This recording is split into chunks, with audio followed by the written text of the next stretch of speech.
If you've ever launched something new and immediately thought, who am I to be doing this? This video is for you, because imposter syndrome isn't just that voice in your head telling you you're not qualified. It's actually showing up in your business decisions and holding you back in ways you might not even realize. And here's the thing about imposter syndrome. Everyone acts like it's this monster you need to slay once and for all, but that's not realistic. Every time you pivot, launch something new, or step into a different version of yourself, it's totally normal for imposter syndrome to show up again.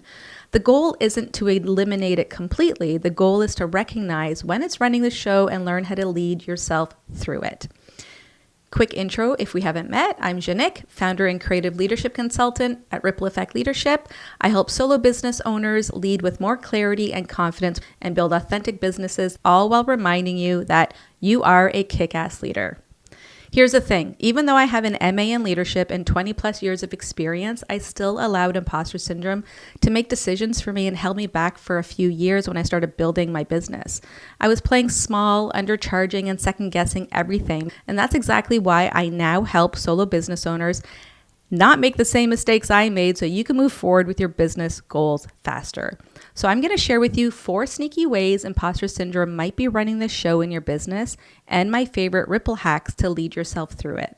Sign number 1, you're constantly comparing yourself to others in your field. We've all been there, right? Scrolling through Instagram, looking at other people in our industry and thinking, wow, they have it much more figured out than I do.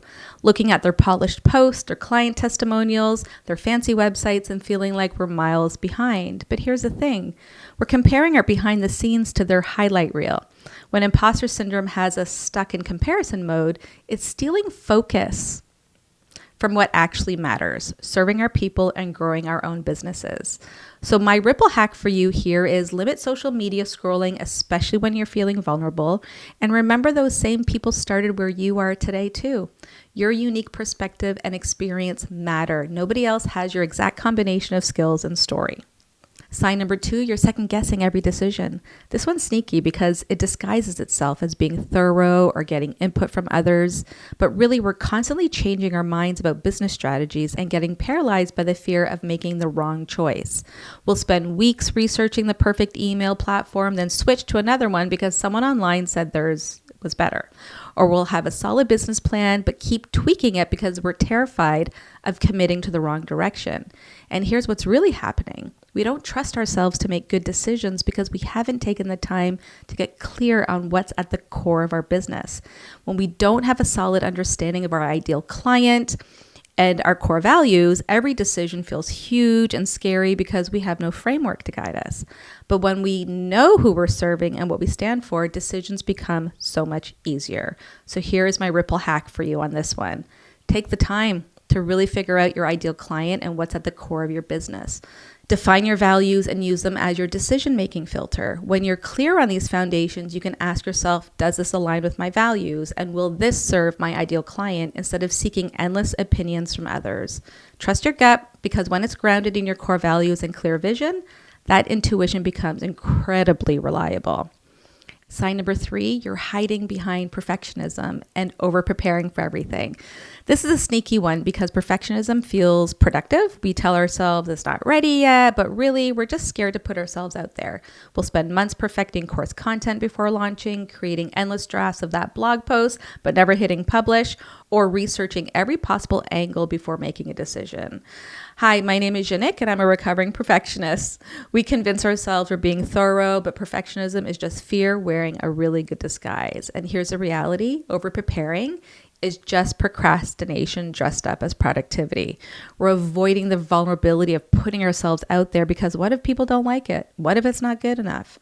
And here's the truth. Perfectionism isn't about high standards. It's about avoiding vulnerability.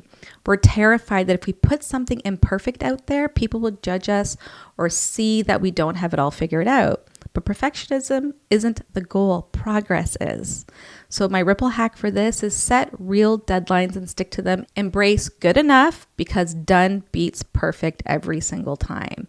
And remember that you can always improve something after it's launched, but you can't improve something that's sitting in your drafts folder forever. Your imperfect action is infinitely more valuable than your perfect inaction, right? Okay. Sign number 4, you're focusing on what you don't know instead of what you do know. This one's a real confidence killer. We're always thinking about our knowledge gaps rather than our actual expertise. We'll obsess over the 20% we don't know and completely ignore the 80% we do know. We'll think, I can't help people with productivity because I don't know everything about time management apps, instead of, I figured out systems that work and I can share what's been successful for me. And here's what's really happening. Imposter syndrome is convincing us that we need to know everything before we can help anyone. But that's not how expertise works. Nobody knows everything. Our clients don't need us to be a walking encyclopedia. They need us to share what we've learned and what's working for us and what's worked for us. My ripple hack for you here is make a list of what you actually do know and what you've successfully figured out. Focus on your wins and the problems you've solved, not the gaps in your knowledge. And remember that being a few steps ahead is enough. You don't need to be at the finish line to help someone who's still at the starting blocks. So how do we get better at managing these feelings? The first one is practice. Second is the right strategies for sure. And 3, I want you to start building your imposter syndrome toolkit. The more you recognize these patterns and have tools to work through them, the less power they have over your decisions. So I want to share some strategies that I use, and I would love to hear from you if you put any of these into practice. The first one is a monthly success log. So at the end of every month, I go into my calendar and I have my notes app, and I jot down all the meetings I had that month, all the events I attended, anything that I was participating in as a participant or as a speaker, client meetings that I have, any big goals and milestones that I've accomplished. And this is a really great list to go back to when you're shoulding yourself. I should be further along. I should be doing this. This is a reminder that you are kicking ass at what you're doing and you're accomplishing a lot. The second strategy I have for you is skills inventory. So having just an ongoing list of all the different skills that you're learning. So for me, it's things like building a website, building an online course, email sequences, learning all these tech things, learning how to edit videos, right? And so having that ongoing list is a really great reminder that you have a lot of skills, and these achievements can be a powerful reminder of how you're growing and all of your capabilities as well.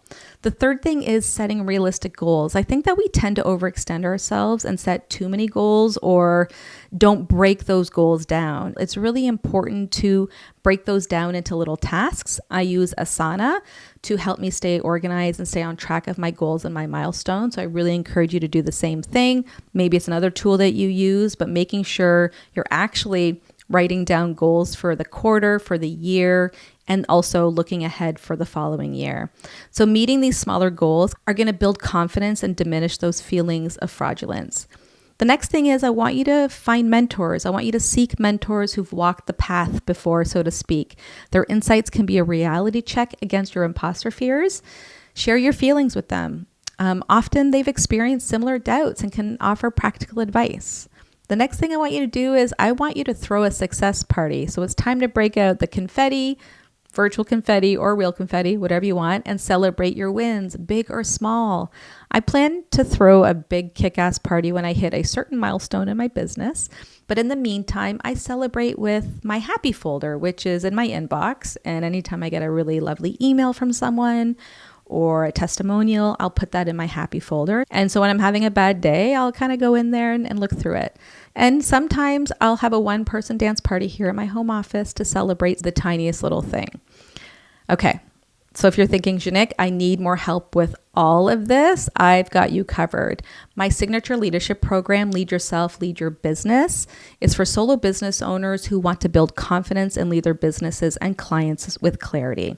It's where we dive deep into managing imposter syndrome, making confident decisions, and creating the business that truly reflects who you are.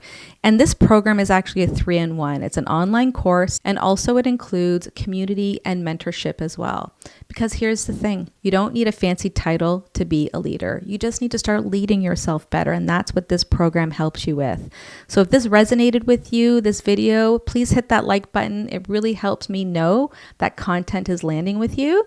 And if you're not already subscribed, tap that subscribe button and the notification bell so you don't miss any of our real talk self-leadership conversations. Peace out, and I'll see you on the next video, Ripple Maker.